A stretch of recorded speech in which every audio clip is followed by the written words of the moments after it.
been enough coordination and cooperation across the European Union as a bloc to deal with the spread of COVID-19? No.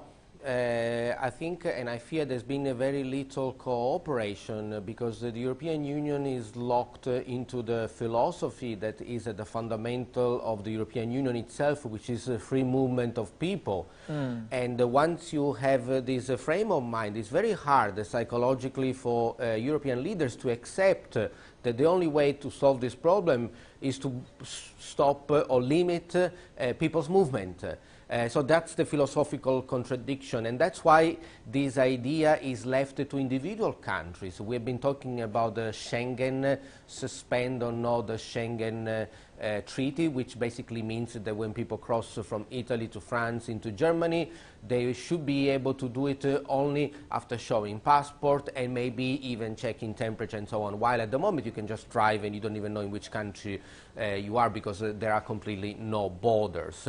And this has been the fundamental pillar, one of the fundamental pillars of the European Union. And so it is very difficult for the EU leaders to undo that in order to block it. And so individual countries do them by themselves, and we have, this is what's happening. Everyone does what they think. Italy is debating Schengen, yes or no. The UK is checking arrivals from Italy. Bulgaria is, I think, stopping flights. Romania is refusing entry. Israel is refusing entry to anyone who's been in Italy, and so on. So every country is taking their own measures, which is unfortunate. But it is the way of the reality of international politics. It will take longer for 28 countries to agree. It's not ideal, but it's better than nothing. Every country takes its own measure. I want to pick both your minds on an economic perspective here, starting with you, Mr. Geraci. Is the European Union still trying to strike that balance between containing this epidemic and maybe avoiding panic and economic disruptions there on the continent, or is it too occupied now, for now, to curb the spread of the virus? It hasn't really thought about the economic implications, the economic impact here. Oh, no, I have been looking at the economic impact of the virus and everything else. And I have actually very serious numbers for the European and for the Italian economy. We are looking at a serious loss of many industries, such as tourism. We already have many cancellation of travelers into Italy, and the tourism in Italy is about 5% of the GDP direct, more if we look at all indirect sectors. So if only we have a decline in tourism of 10%, we already knock 0.5% of GDP.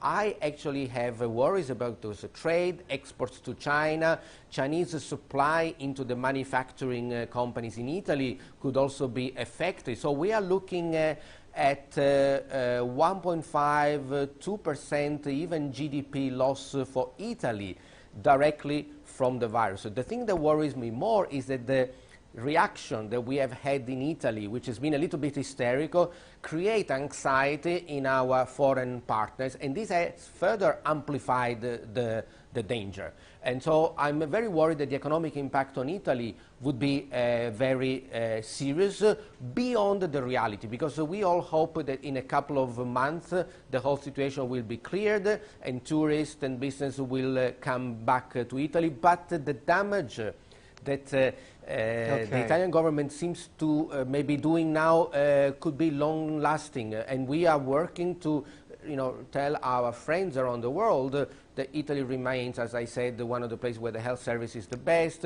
Tourism, we don't need to say, the beauty, and so on. But managing this crisis is easier to do it when we are just talking about it. When you do it, as I knew when I was in the government, it's harder, and it's easy also to criticize people that do things.